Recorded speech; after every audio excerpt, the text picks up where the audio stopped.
दोस्तों, आज की कहानी है माँ जी आपके बूढ़े देह में कितनी ताकत है। लगता है 3 महीने नहीं 3 साल पर मिले हो।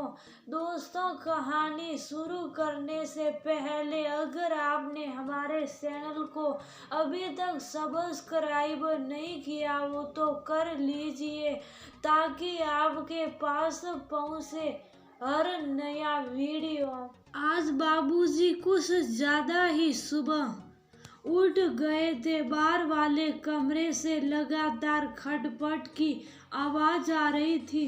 पता नहीं इतनी सुबह सुबह उठकर बाबूजी कमरे में क्या कर रहे हैं। देखती हूँ जाकर सुधा उठकर जाने लगी तो अजय ने टोका, कहाँ जा रही हो? सो जाओ, आराम से, नींद हराम करने की जरूरत नहीं है, समझी? अरे देखने तो दीजिए कि बाबूजी क्या कर रहे हैं। कहीं कोई परेशानी तो नहीं? उन्हें कोई परेशानी नहीं है, बेचैनी है और कुछ नहीं। अजय ने तकिए से अपना कान बंद करते हुए कहा, तुम्हें याद नहीं है क्या आज कौन सी तारीख है? ओ मैडम, अब याद करो ना, आज 30 तारीख है, 30 तारीख।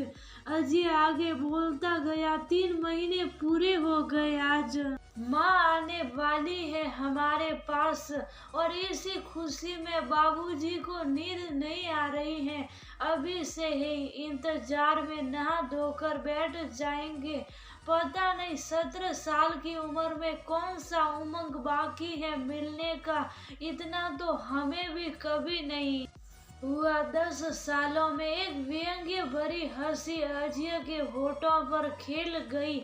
लगभग 3 सालों से लगातार यही नियम चल रहा है। बंटवारे के बाद दोनों भाइयों ने बाबूजी और माँ के सामने प्रस्ताव रखा था कि एक साथ दोनों के खर्चे का बोझ वे नहीं उठा सकते हैं। 103 महीने एक भाई के पास कोई एक आदमी ही रहेगा। पहले तो बाबूजी बहुत नाराज हुए, लेकिन माँ के समझाने बुझाने पर मन महसूस कर तैयार हो गए थे।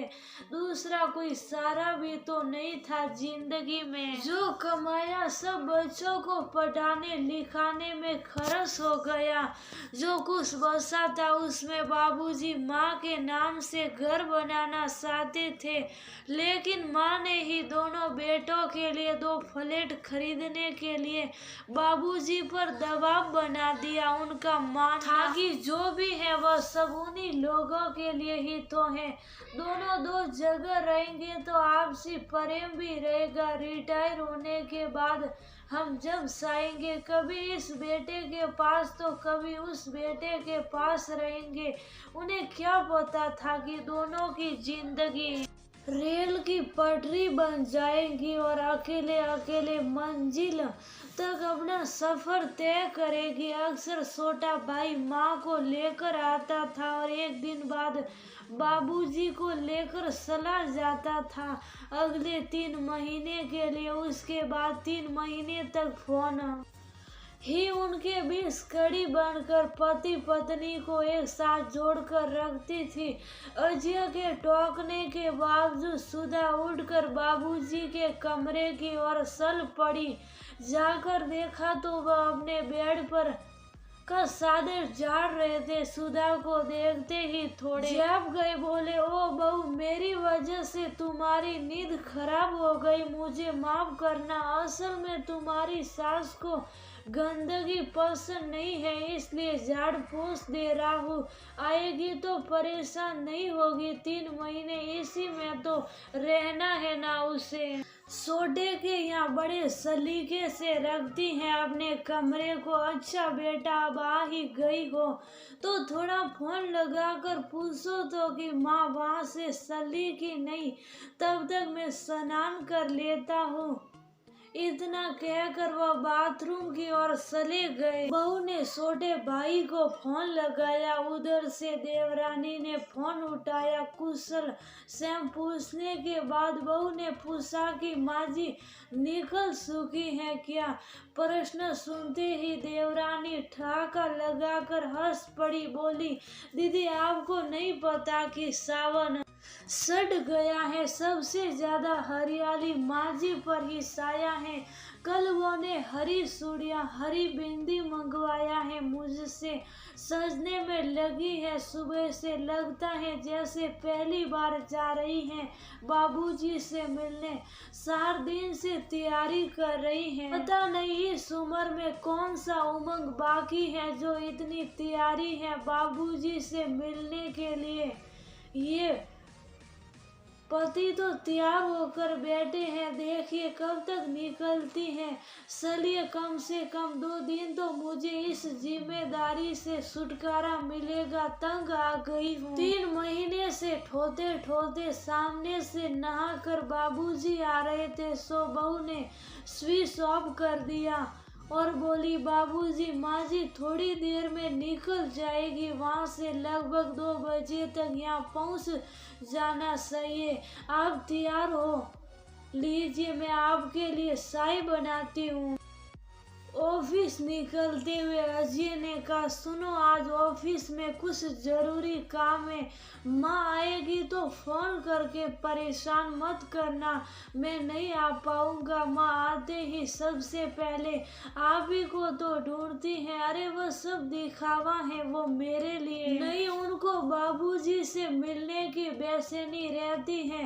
दोपहर के समय एक ऑटो घर के बाहर आकर रुक गया। आवाज सुनते ही बाबूजी कमरे से लगभग दौड़कर बाहर आए। एक अलग तरह की चमक थी उनके आंखों में, जैसे किसी शकूर को चांद मिल गया हो। बहू भी जल्दी से बाहर आई। उसने माँ के पास हुए। माँ ने प्यार से बहू को ऊपर उठाकर गले से लगा लिया। छोटे भाई ने माँ के सारे सामान को बाबूजी के कमरे में रख दिया। शाम को अजय ऑफिस से आया, माँ के पैर छुए और अनमने ढंग से खुश होने का दिखावा करने लगा। बाबूजी आज बहुत खुश थे। सबने मिलकर रात का खाना खाया। सब सोने की तैयारी करने लगे। अजय थकान के कारण पहले ही आकर सो गया। देर रात तक कमरे से माँ बाबूजी के बात करने की आवाज आ रही थी। अजय खीन होकर बोला, पता नहीं इन लोगों के बूढ़े देह में कितनी ताकत है। लगता है 3 महीने नहीं 3 साल पर मिले हो। इनकी बातें खत्म होने का नाम नहीं ले रही हैं, थकते भी नहीं। वारे रिश्ता इस बार बहुत शुभ नहीं रहे। सखी बोली, शायद आपको पता नहीं है कि देह के भीतर एक बहुत ही कोमल दिल भी है, और जब दिल से दिल का रिश्ता जुड़ता है तो वहाँ देह का कोई अस्तित्व नहीं रह जाता। माँ बाबूजी के भी सब वही अलौकिक रिश्ता है। देखते देखते बाबूजी के जाने का समय आ गया। छोटे भाई ने बाबूजी को जल्दी तैयार होने के लिए बोला और बाबूजी का सामान कमरे से बाहर निकालने के लिए माँ को आवाज लगाने लगा। बहू ने देखा माँ का चेहरा मुरझाया हुआ था। वह भरे मन से बाबूजी की अटेसी को बाहर खींचकर रही थी। अजय बाहर ऑटो लेकर आ चुका था। जल्दी करो चिल्ला रहा था। बाबूजी ने एक झलक माँ को देखा और अटेसी उठाने लगे। बहुत तेजी से कमरे में आई और बाबूजी के हाथ से अटेसी लेते हुए बोली, बाबूजी आप कहीं नहीं जा रहे, आप दोनों अब हमेशा हमारे साथ रहेंगे। मुझे आप दोनों चाहिए, बस मैं आप दोनों के बिना नहीं रह सकती। माँ बहू को कलेजे से लगाते हुए बोली, बेटा तूने तो वह खुशी दी है जो खून के रिश्ते ने भी नहीं दिया। इस ढलती सांझ में आस का दिया जला दिया है तुझे हम दोनों की।